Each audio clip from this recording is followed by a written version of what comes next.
오늘은 오므리 가문의 길을 주의하라라는 말씀의 제목을 가지고 함께 얘기를 나누고자 합니다.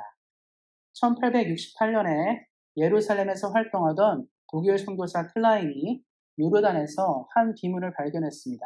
고고학적으로 굉장히 중요한 비문이 발견되었는데 그 비문에 쓰여진 글이 현재는 존재하지 않은 언어였습니다. 그건 뭐냐면 성경 당시에 모압 족속이 많이 나오잖아요. 이 모압어로 기록된 비문이 발견됐는데 그 비문을 해석하니까 그 비문에 북이스라엘 왕조에 대한 이야기가 적혀 있었습니다. 근데 이게 왜 중요하냐면 우리는 이제 교회를 다니니까 신앙생활 하시니까 성경에 이제 이스라엘 역사가 나오잖아요. 다윗 왕도 알고 솔로몬 왕도 알고 히스기야도 알고 요시야도 알고 유명한 왕들의 이야기를 잘 알고 있고 심지어는 모세, 여호수아, 사사 시대까지 알고 있습니다. 그런데 실제로는 이 지역에서 사실 이 당시 유물들이 많이 발견이 안 됐어요. 그러니까 성경 시대 성경의 기록은 남아 있는데 물론 성경 역시 오래된 기록이기 때문에 중요하지만 사람들이 실제로 느끼는 것은 그 당시 유물이라든가 어떤 것들이 발견이 돼야 됩니다. 한국 역사도 그렇고 전 세계 역사를 탐구할 때 가장 먼저 보는 것은 그냥 우리가 썰을 풀어서 되는 게 아니에요. 그때 이런 일이 있었다가 아니라 중요한 건 뭐냐면 그 시대의 유물이 나오니까 이런 나라가 있었구나를 아는 것입니다. 그래서 예전에 이제 중국에서 중국 역사가 우리가 몇 년이 됐냐 이렇게 논란이 있다가 자기들 말로는 은나라 주나라 시대 이렇게 있었거든요. 아주 이제 중국 초대 국가입니다. 그런 나라가 있었다고 막 얘기했는데 실제로는 그 시대 유물이 발견이 안 돼가지고 사람들과 하여금 중국의 역사는 그때부터가 아니야라고 말했는데 고고학 이제 연구하고 유물을 파내는 사람들이 이 은나라 시대 갑골 문자를 발견했어요. 그러니까 은나라 시대에 있던 실제 유물들이 발견되니까 중국의 역사가 그때로 당겨진 거죠. 한국 사람들도 마찬가지죠. 우리가 당군왕이 있었다, 고조선이 있었다 얘기하는데 이거는 그냥 우리가 얘기하는 거고 실제로는 그 당시에 대한 뭐가 나와야 됩니다. 그 당시 유물이 나오면서 한국에 고조선이라는 나라가 있었구나. 한국에 고구려 백제 신라가 있었구나 아는 것인데 마찬가지로 이 성경 시대가 굉장히 옛날 시대이기 때문에 그 당시 기록이 많지가 않았어요. 심지어는 다윗 솔로몬 영화로운 시대라고 말하는데 그 시대 유물도 많이 발견되지 않았는데 그 지역에서 모압 사람들이 남긴 비문이 발견된 겁니다. 그 비문을 해석해 보니까 오늘 말씀에 나오는 오므리와 아합의 이야기가 있었어요. 다른 말로 하면 오므리와 아합이 성경 외의 기록에 처음으로 발견된 이스라엘의 왕입니다. 당시의 사람들이 오므리와 아합이 얼마나 위대하고 대단한지를 말해주는 기록이기도 합니다. 그래서 오므리에 대해서 한번 생각해 보면 이 오므리 왕은 북이스라엘의 6번째 왕입니다. 여로보암이 왕조를 세우고 여러 명의 왕이 교체가 됐는데 6번째로 왕이 된 사람이었고 그가 굉장히 훌륭하고 뛰어난 왕이었어요. 그리고 그가 왕이 등극할 때는 이스라엘이 굉장히 혼란했습니다. 왕이 되기 전까지는 왕이 심지어는 2년 정도 왕하고 죽기도 하고 오므리 직전의 왕은 7일만 왕하고 죽었습니다. 그러니까 이 굉장히 나라가 혼란한 거죠. 지도자가 자꾸 교체되는 나라는 불안합니다. 북이스라엘이 여로보암이 죽고 나서 왕조가 굉장히 불안한 거예요. 누가 왕이 되면 오래 통치하는 게 아니라 짧게 통치하고 죽고 쿠데타가 일어나고 계속 이런 가운데 있었습니다. 그러다가 오므리가 이제 등장하게 될 즈음에 이스라엘이 두 개로 갈라져요. 그러니까 오므리를 지지하는 쪽과 다른 편을 지지하는 쪽으로 내전이 일어나는데 오므리가 내전을 정리하고 다른 왕을 제압하고 새로운 왕조를 열게 됩니다. 그리고 북이스라엘의 첫 번째 전성기를 가져다 준 왕입니다. 그러니까 우리가 성경의 기록은 지금 우리가 오늘 읽은 내용으로는 오므리가 얼마나 훌륭한지 모르죠. 왜냐하면 내용 자체를 보면 이 사람은 아주 나빴고 못됐고 하나님 보시기에 별로라는 얘기만 써있고 그냥 통과가 됩니다. 그래서 아마 우리 성도님도 그렇지만 오므리에 대해서는 잘 모르실 거예요. 그런데 실제 역사에서는 오므리가 굉장히 대단한 인물이었습니다. 그러니까 모압 사람들이 무슨 기록을 남겼냐면 우리가 오래도록 오므리와 아합의 통치를 받아서 고통스러운 시기를 보냈다. 그런데 우리의 새로운 왕이 등장해서 우리가 독립할 수 있었다 이런 얘기가 나오거든요. 그러니까 오므리 왕조가 들어서게 되면서 북이스라엘이 발전할 수 있는 기회를 얻게 됩니다. 왜냐하면 그가 이제 이스라엘이 좀 중간이잖아요. 지금도 중동에서는 사실 이제 이집트에서 이라크 쪽으로 넘어가는 길목이 있고 또 마찬가지로 아라비아 반도에서 지중해로 넘어가는 길목이 있기 때문에 중개무역이 굉장히 중요한데 오므리가 솔로몬처럼 그 지역을 장악하면서 무역 중개를 하면서 나라를 부강하게 했습니다. 그리고 나라를 개척하게 되면서 오늘 말씀에도 이제 사마리아 얘기가 나오는데 사마리아 성읍을 개척하면서 사람들로 하여금 북이스라엘의 중심지가 사마리아가 되게 하게 만든 사람입니다. 그러니까 굉장히 입지적인 인물이죠. 대단한 인물이고 훌륭한 인물입니다. 그런데 성경은 그에 대해서 좋지 못한 평가를 내리고 있고 하나님이 보시기에 올바르지 않다고 얘기하고 있습니다. 그래서 오늘 말씀 제목처럼 우리가 오므리의 가문의 길을 주의하라는 말을 하고 있는데, 그럼 왜 하나님이 이렇게 인간적으로 할 때 훌륭하고 대단한 인물을 좋게 평가하지 않으시고 그처럼 살지 말라고 하셨는지를 말씀을 통해서 좀 더 살펴보기를 소망합니다. 그래서 먼저 봐야 될 것은 뭐냐면, 그럼 이 오므리 가문이 어떤 일을 했는지를 좀 봐야 됩니다. 그래서 처음에 보면 이 오므리와 아합의 길이 있는데, 오므리가 이제 25절에 이렇게 얘기하고 있습니다. 말씀 25절 보면 오므리가 여호와 보시기에 악을 행하되 그 전에 모든 사람보다 더욱 악하게 행하여 라고 시작하고 있습니다. 그리고 26절에 느밧의 아들 여로보암의 모든 길로 행했다라고 평가하고 있습니다. 다른 말로 하면 이 오므리가 어떤 사람이냐면 아주 악한 사람인데 여로보암의 길도 따라했고 또 그 전에 있는 이스라엘 왕들보다 더 악했다고 얘기합니다. 그럼 우리가 이제 이 사람이 어떤 사람인지 윤곽이 나는 거죠. 성경에서 말할 때 악하다는 것은 우리가 갖고 있는 개념과 좀 다릅니다. 우리가 뭐 사람을 때려 죽이고 남의 물건을 훔치고 사람을 뭐 압박하고 압제하고 백성의 피를 빨아먹고 이런 개념으로만 생각하시면 안 됩니다. 성경에서 말하는 악하다의 개념은 하나님 없이 살았다는 뜻으로 보시면 돼요. 하나님에 대해 관심이 없고 하나님 뜻대로 사는 것에 대해 전혀 관심이 없다는 것으로 이해하시면 됩니다. 그리고 이제 그의 아들 아합의 이야기가 나오는데, 아합도 이제 31절부터 33절까지 쭉 나오는데 31절에 참 재미있는 표현이 있습니다. 그 뭐냐면 느밧의 아들 여로보암의 죄를 따라 행하는 것을 오히려 가볍게 여긴다. 그러니까 지난주 제가 설교 드릴 때 여로보암의 길은 망하는 길이에요.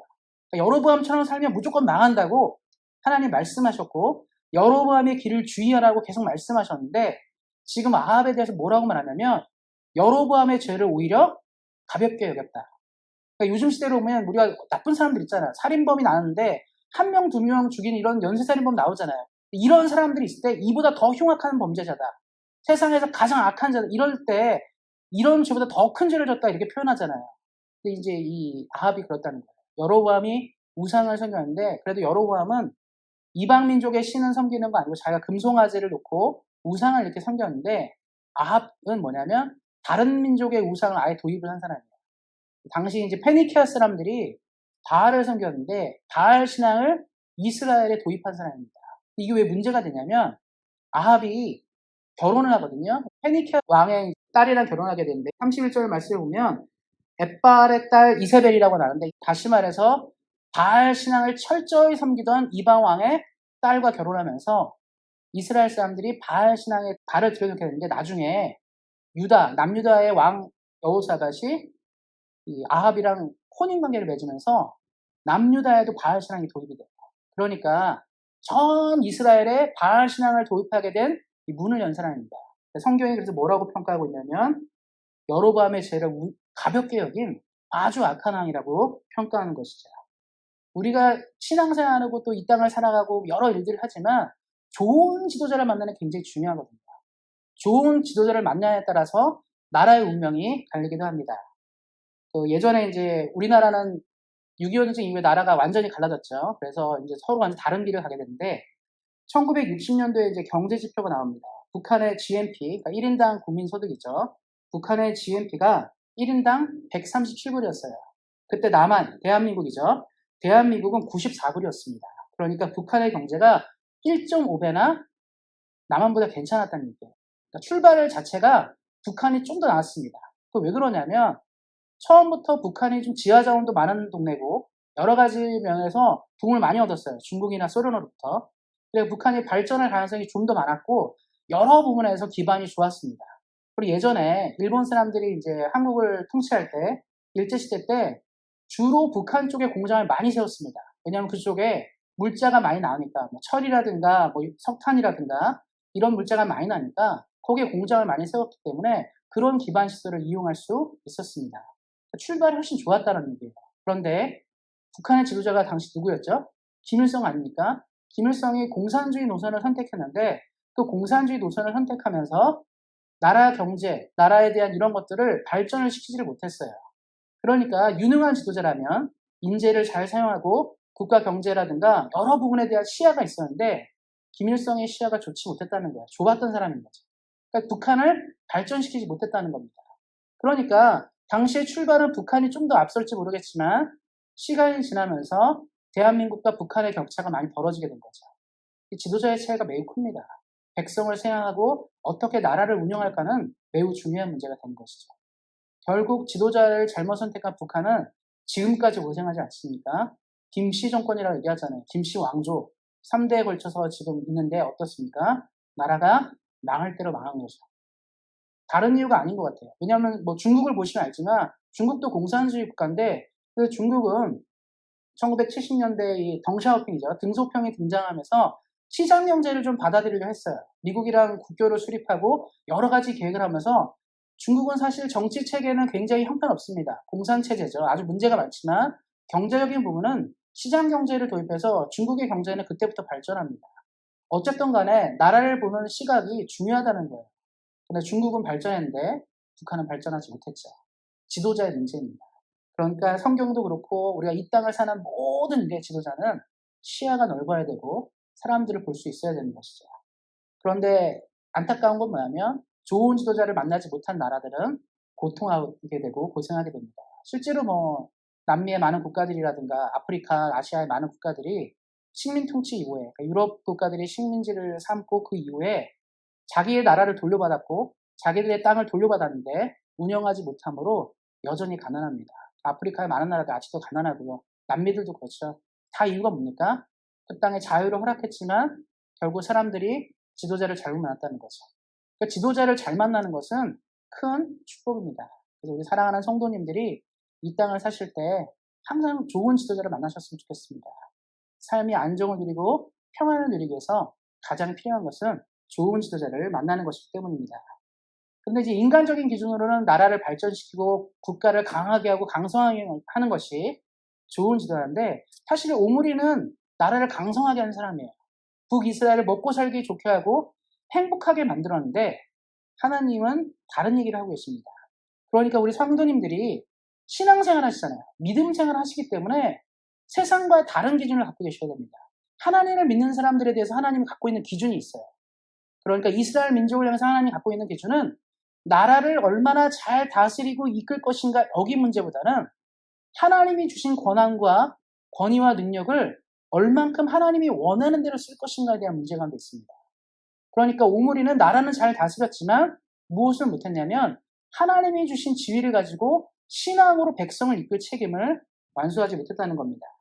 그래서 이 오므리와 아합의 시대는 영적으로는 계속 다운이 되는 시대였어요.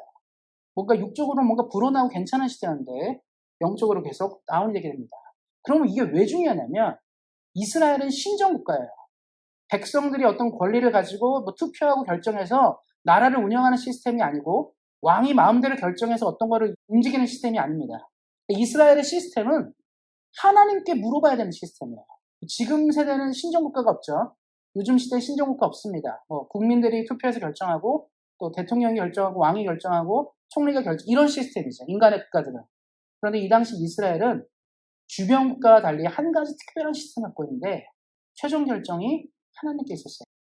그러니까 왕이든 백성이든 하나님의 뜻이 가장 중요한 시대가 있었는데 오므리와 아합은 그렇게 살지 않았습니다. 그러니까 그렇게 살지 않았기 때문에 이들의 기준은 뭐냐면 자기들의 개인적인 판단과 개인적인 생각으로 흘러가게 되는데 그게 전 시대에게 많은 영향을 미치는 거예요. 그 당시 사는 사람들. 이렇게 생각하시면 됩니다. 우리 성도님들이 가정을 이루시죠. 어머니, 아버지가 이제 가정을 이끌고 끌고 나가는데 모든 가정이 똑같지 않죠. 어떤 집안은 아버지가 어떤 갖고 있는 생각대로 이렇게 가기도 하고 어떤 집안은 이렇게 가기도 합니다. 그래서 각 집안의 컬러는 가장이 이끄는 거예요. 가장이 그림을 그리고 우리 집은 이러한 가운데 간다. 뭐 가훈이라든가 이런 게 있잖아요. 방향이 있잖아요. 그렇게 가기 때문에 아버지나 어머니의 신앙이 좋은 집안은 좋은 신앙을 간 거지만 그렇지 않으면 신앙의 개념이 없는 것이죠. 이스라엘의 왕이 그렇다고 보시면 됩니다. 왕이 신앙을 주도하게 돼 있는데 신앙을 제대로 주도하지 못하니까 백성들 역시 혼란한 시대를 맞이하였습니다. 그래서 이제 그 시대를 좀 한번 생각해 봤으면 좋겠는데 하나님의 말씀이 이제 사라지고 무시된 시대였어요. 그럼 그 시대는 어떤 특징들인지를 좀 봤으면 좋겠습니다. 34절이랑 열왕기상 18장 2절인데 먼저 오늘 읽었던 말씀 34절인데 이렇게 얘기하고 있습니다. 그 시대에 베델 사람 히엘이 여리고를 건축하였는데 그가 그 터를 쌓을 때 맏아들 아비람을 잃었고 그 성문을 세울 때 막내 아들 수굽을 잃었으니 여호와께서 눈의 아들 여호수아를 통하여 하신 말씀과 같이 되었더라. 여기서 이제 눈의 아들 여호수아가 어떤 얘기를 하는지를 좀 보도록 하겠습니다. 여호수아 6장 26절 말씀 한번 보도록 하겠습니다. 여호수아가 그때 맹세하게 하여 이르되 누구든지 일어나서 이 여리고 성을 건축하는 자는 여호와 앞에서 저주를 받을 것이라. 그 기초를 쌓을 때 그의 맏아들을 잃을 것이요 그 문을 세울 때 그의 막내 아들을 잃으리라 하였더라. 여호수아가 가나안 정복 전쟁을 하면서 처음으로 만난 도시가 바로 여리고였습니다. 이스라엘 사람들이 출애굽 광야 생활을 40년을 했기 때문에 40년 이후에 처음으로 이제 가나안 진격을 했는데 처음으로 만난 성이 여리고였어요. 성경의 표현들 하면 매우 견고하고 튼튼한 성, 쉽게 정복하기 어려운 성이라는 것이 나와 있습니다. 그래서 여호수아 초반부에는 여리고성 전투와 관련된 내용이 계속 기록되어 있습니다. 그만큼 중요한 도시고 만만하지 않았던 도시예요. 백성들은 두려움이 있었죠. 우리가 이 여리고를 점령할 수 있을까 없을까에 대한 고민도 있었습니다. 그도 그럴 것이 당시의 문화 차이가 너무 났어요. 이스라엘 사람들은 유목민이었고 여리고 주민들은 이미 도시를 건설하고 정착했던 정착민입니다. 무기의 수준도 달랐고요. 전쟁하는 수준도 달랐습니다. 그 전쟁은 사실상 이스라엘이 이기기 힘든 전투였습니다. 그래서 하나님이 선택한 것은 무엇이죠? 이스라엘이 믿음을 걸기 시작할 때 여리고가 어떻게 무너지는지를 보여주고 하셨습니다. 그래서 이스라엘이 여리고를 싸울 때 여리고 성이 무너진 것은 이스라엘이 공성전을 잘하거나 무기를 잘 투입해서 이긴 게 아니에요. 믿음으로 하루에 한 바퀴씩 마지막 날 7바퀴를 돌면서 성이 무너졌습니다. 여리고가 완전히 무너졌죠. 그리고 하나님이 말씀하신 건 뭐냐면 앞으로 이스라엘의 앞날을 막는 자들은 이렇게 될 것을 가르쳐줬어요. 그래서 하나님이 여호수아에게 말한 게 뭐죠? 딴 것이 아닙니다. 여리고는 본복이라는 거예요. 여리고를 건축하지 말라는 건 뭐냐면 앞으로 하나님께 맞서는 도시와 하나님께 저항하려는 도시, 하나님 뜻대로 살지 않으려는 곳은 이렇게 멸망한다를 보여주는 상징적 도시였습니다. 그래서 다시는 이 여리고에 성벽을 세우지 말라라는 말이 있었던 거예요. 여호수아가 그래서 이렇게 적은 겁니다. 그래서 이 성을 건축하기 시작하면 처음에 터를 세울 때 큰아들이 죽을 거고 마지막에는 막내 아들이 죽을 거라고 얘기하고 있습니다. 그런데 지금 말세에 보면 어떻게 되어 있죠? 아합의 시대에 히일이라는 사람이 성을 건축을 시작해요. 그래서 터를 세울 때 큰아들 아비람이 죽었고 나중에 이제 문을 세우면서 막내 아들을 잃었다고 얘기하는데 이 기록이 있었을 거 아니에요.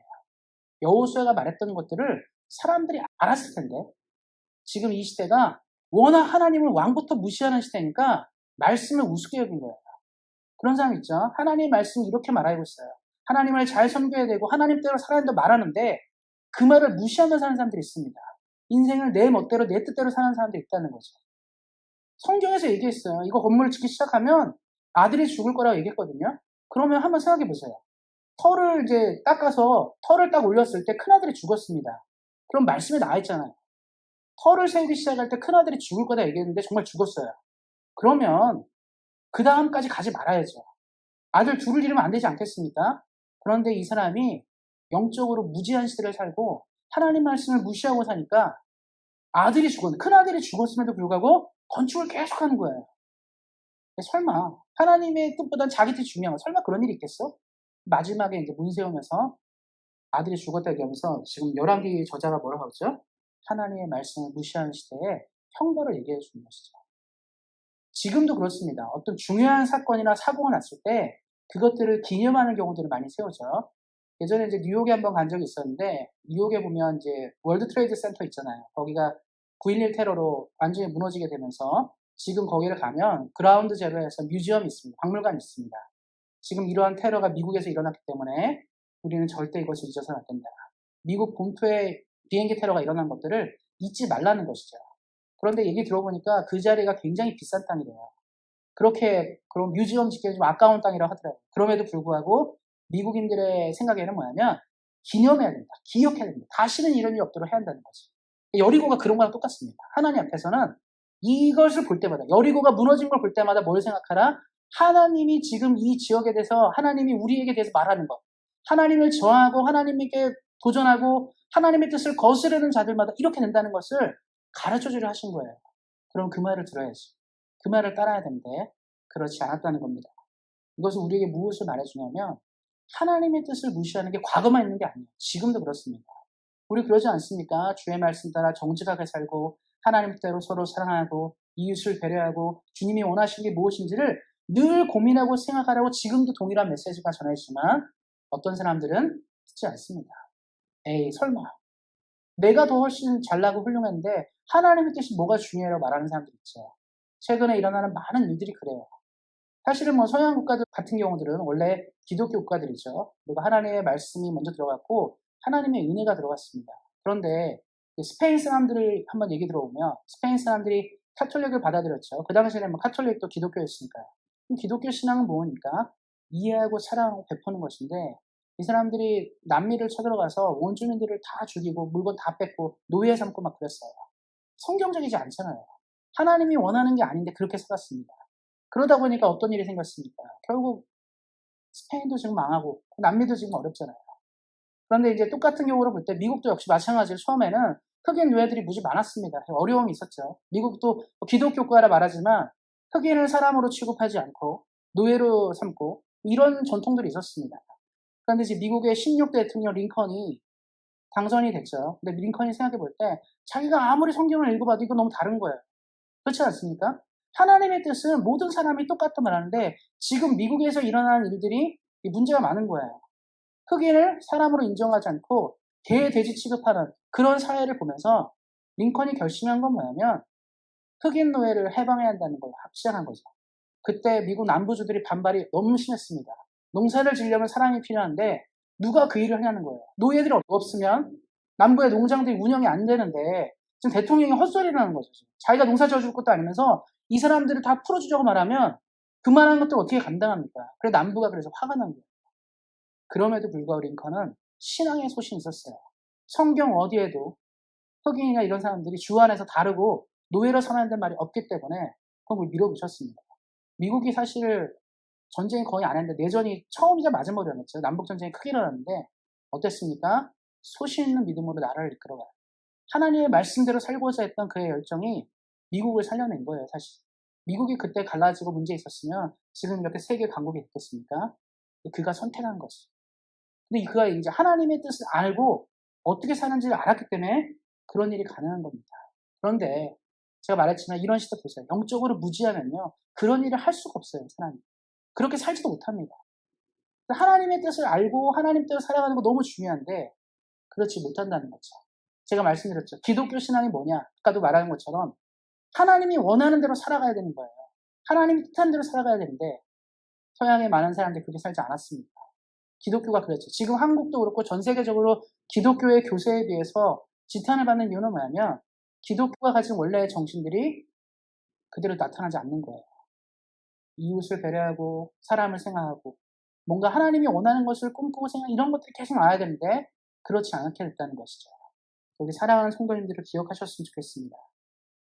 말씀을 지켜가는 삶, 하나님이 원하는 것을 지켜가는 삶만이 시대의 어려움들을 뚫고 갈 수 있고 하나님이 꿈꾸는 것을 이루어갈 수 있습니다.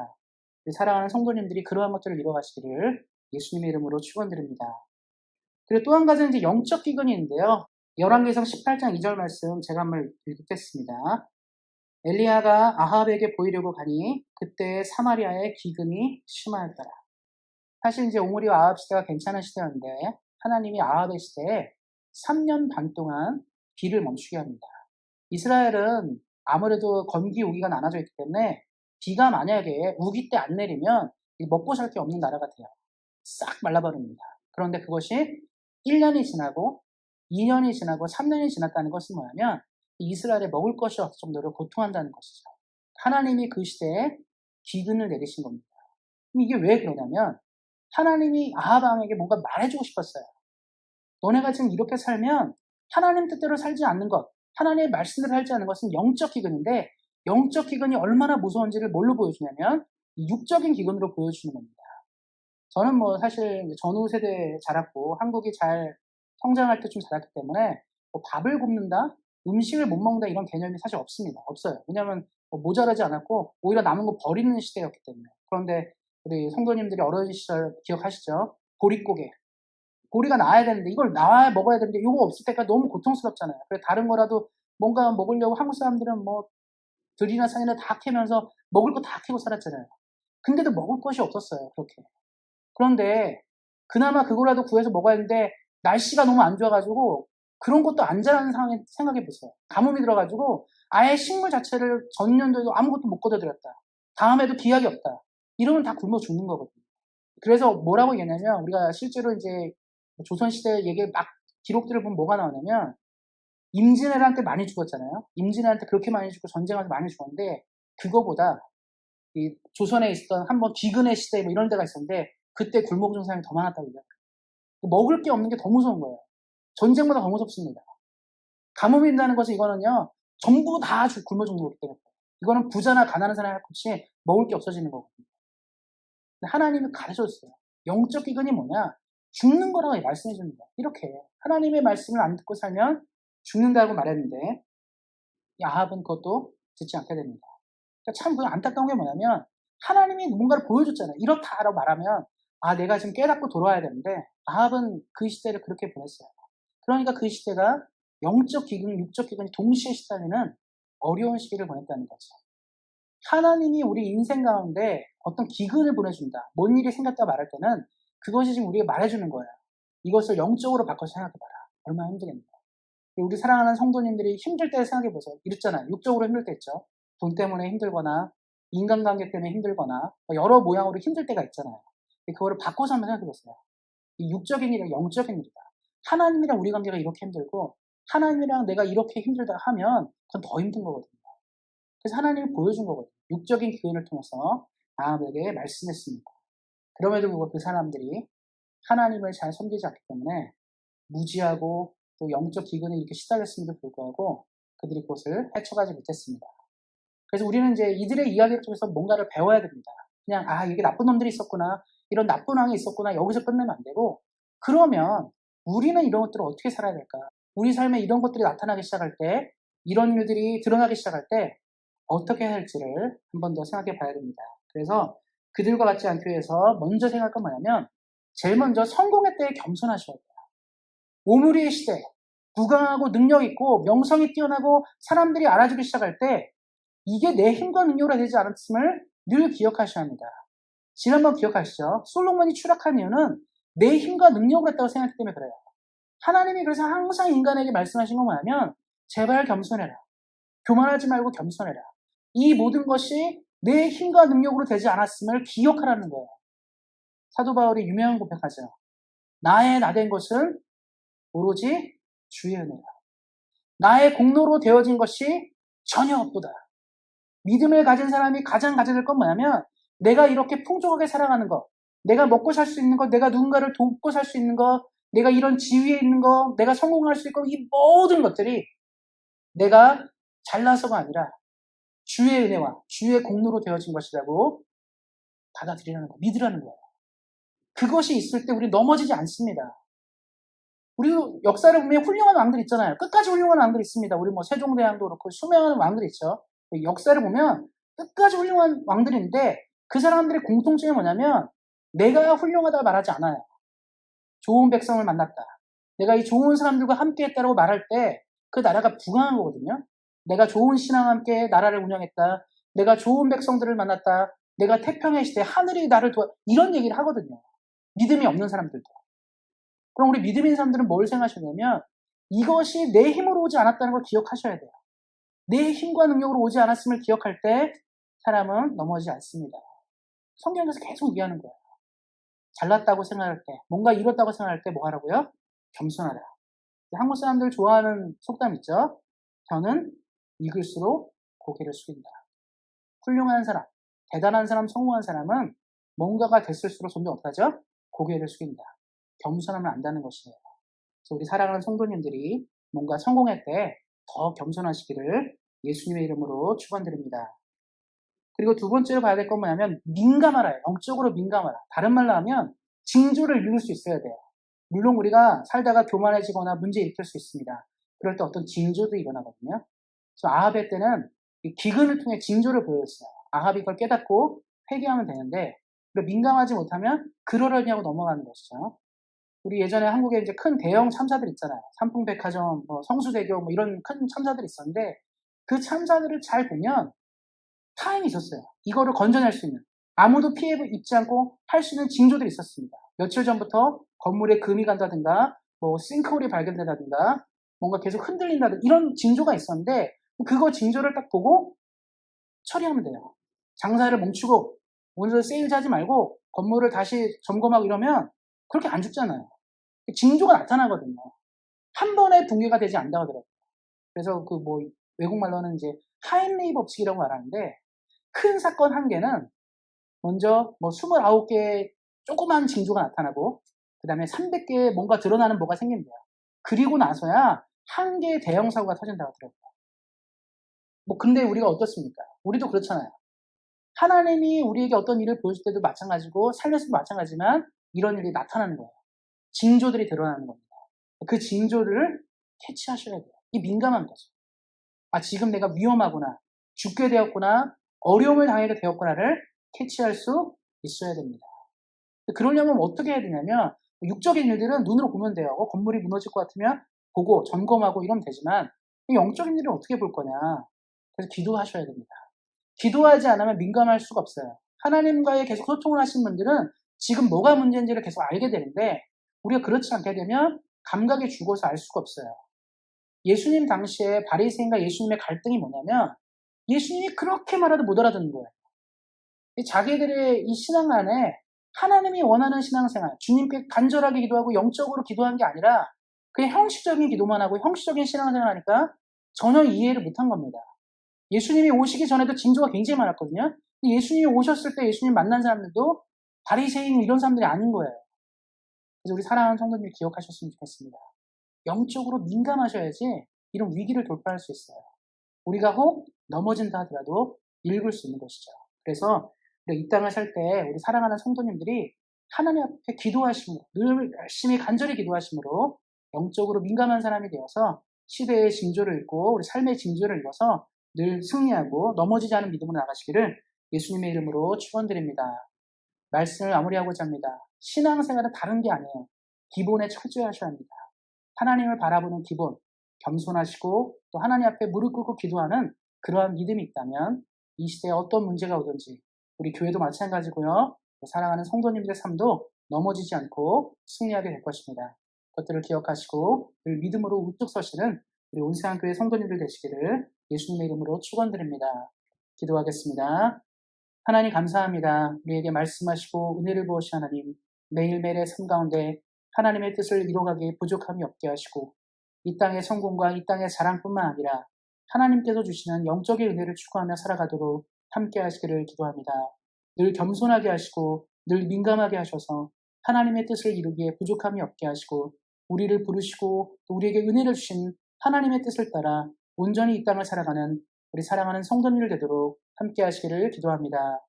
우리에게 가장 좋은 것들을 주신 하나님께 감사하며 우리 주 예수 그리스도의 이름으로 기도하였습니다. 네.